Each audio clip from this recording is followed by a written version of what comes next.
When I was a kid, my parents told me two very important lessons. First, don't get into cars with strangers. Second, if mysterious beings appearing as Disney animals descend from the heavens, abduct you in the middle of the night, perform traumatic experiments on you, erase your memories, and communicate through psychic possession, trust them immediately because they probably have a lot to say about empathy. Wait, what? Or was that a Spielberg quote? Anyways, somewhere along the line, stories seem to have undergone a strange reversal. Older stories warned us to be cautious of what emerged from the woods, while modern stories are often cautious of caution itself. And nowhere is this clearer than Disclosure Day. Here we are taught not just to welcome the stranger or alien, but to deify him.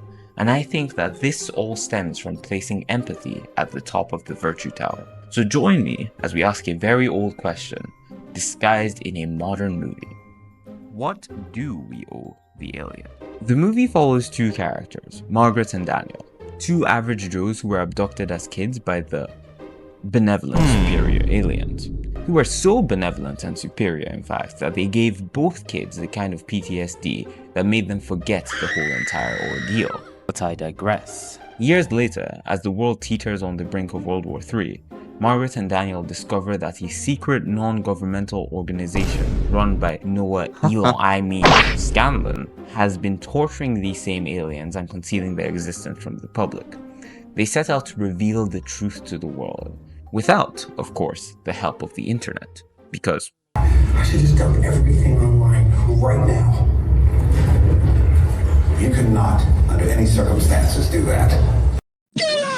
Now that's the plot. But what interests me most is what the movie thinks is true.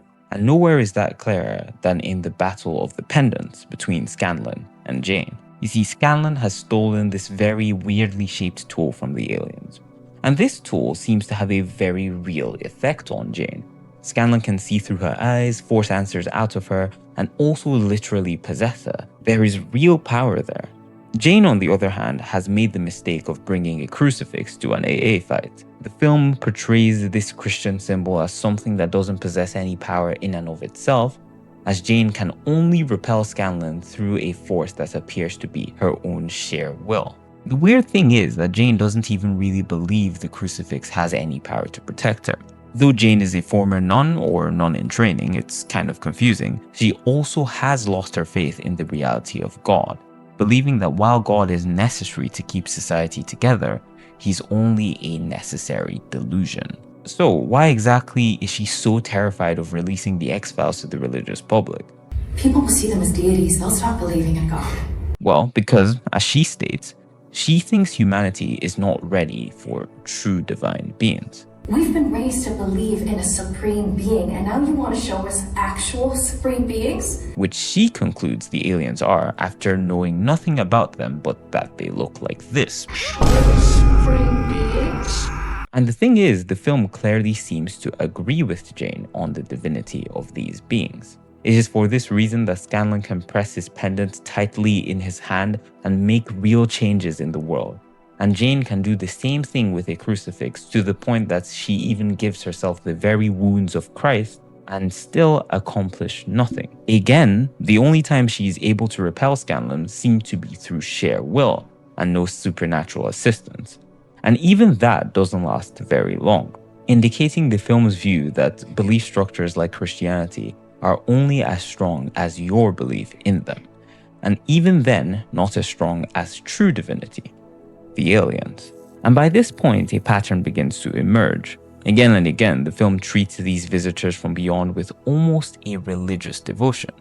Margaret, the alien's chosen messenger, is repeatedly treated with reverence that borders on worship, and all the connections drawn with belief in Christianity and belief in the aliens doesn't do much to dispel these rumors. Disclosure Day doesn't seem to merely be asking us to believe in aliens, if by believe you mean think that they exist. It asks us to believe in them, to accept that whatever comes from beyond, from the stars, is not only more powerful than we are, but more worthy, not merely to acknowledge the stranger, but to kneel before him, to worship him. Wait, so who even is this stranger guy you've been talking about? Yeah, I should probably explain that. Well, a stranger is anyone who isn't you.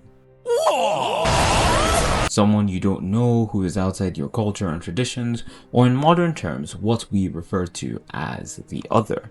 The impulse I see in recent years regarding this other tends towards one of two extremes. Either the stranger or the other is always good, everyone belongs everywhere, every difference is enriching, every outsider deserves immediate trust, or the stranger is always bad, a threat to be feared, excluded, kept at arm's length. But in reality, strangers are exactly the opposite of those two. They are ambiguous figures and are to be treated as such because they might be there to help or to harm. You simply do not know because you do not know them. That's what makes them strangers. And because of that, caution is the right approach when dealing with them. Aliens are the perfect examples of strangers because they're alien. They literally have nothing to do with our experiences or cultures and traditions, and as such are a black box. Which is why I find the central claim of the movie to be troubling. The first message the alien overlords deliver through Margaret is, do not be afraid of what you don't know. Don't be afraid of what you don't know. And maybe the film is right about that. I think blind fear towards the unknown can have troubling consequences, and maybe the film is also right that we shouldn't fear these particular strangers, though I'll dispute that in a second.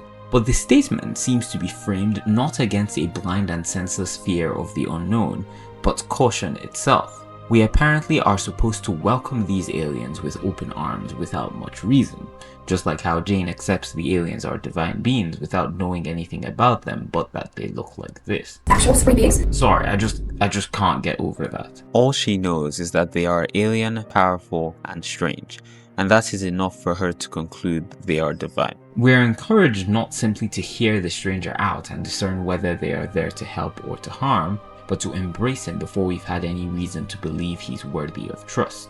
We are simply asked to listen, and in a way that seems to presume that the aliens know better than we do, and that our role is not to judge, but to submit. Listen. God, bro. Okay, maybe caution is the order of the day when dealing with the stranger, and perhaps this film's protagonist might be a little too willing to let the aliens into their lives. But what if these aliens are nice? I mean, they do give the main characters the ability to communicate and to understand others. How could that be a bad thing? Well, they did abduct two 10-year-old children in the middle of the night and beam them up to their spaceship when they conducted such a traumatic operation on the kids that they have PTSD and are literal nervous wrecks whenever asked to recall anything about the event. Oh, I see. I mean, the fact that positively portrayed characters in films can abduct children and still be portrayed as benevolent in a post-Epstein world is frankly beyond me. I mean, the film literally calls the spaceship where Margaret and Daniel are taken to after their abduction Hansel and Gretel's house. What? I am not making this up, folks. Like, you know, the same house where Hansel and Gretel meet a stranger who offers them treats but actually wants to consume them. Maybe that's nothing, but it's an awfully strange reference for a movie that keeps on insisting we should suspend our caution and trust what emerges from the woods, or the stars. In fact, the aliens constantly seem to be harming our main duo and getting away with it. One of the strangest scenes in the entire movie is, of course, the one where Margaret and Daniel are reliving their traumatic childhood abduction and somehow come to the conclusion that it actually wasn't that bad. But why does the film excuse all of these actions? I think it's because it places empathy as its central virtue.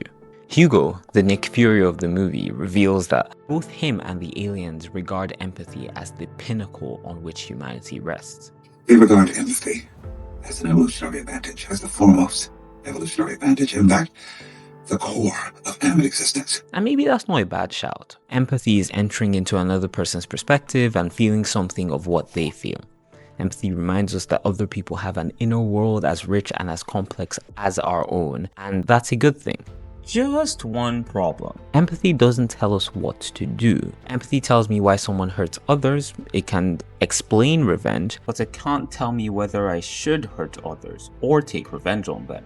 Now it makes sense why the film suggests obeisance to the aliens. Because if empathy is your cardinal value, then your highest goal becomes understanding, welcoming, and listening to the stranger, even when they may ultimately do you harm. Who then would make a better object of fascination, of worship, than the most mysterious stranger imaginable? The furthest away, the hardest to understand, the least like us, the alien. That is why I, and older traditions like the Christianity the film tries to dispel, place love at the center instead of empathy. Because love isn't merely feeling what another person does, love seeks the good of the stranger for their own sake, while empathy alone makes me wish the good of someone so I do not suffer their pain.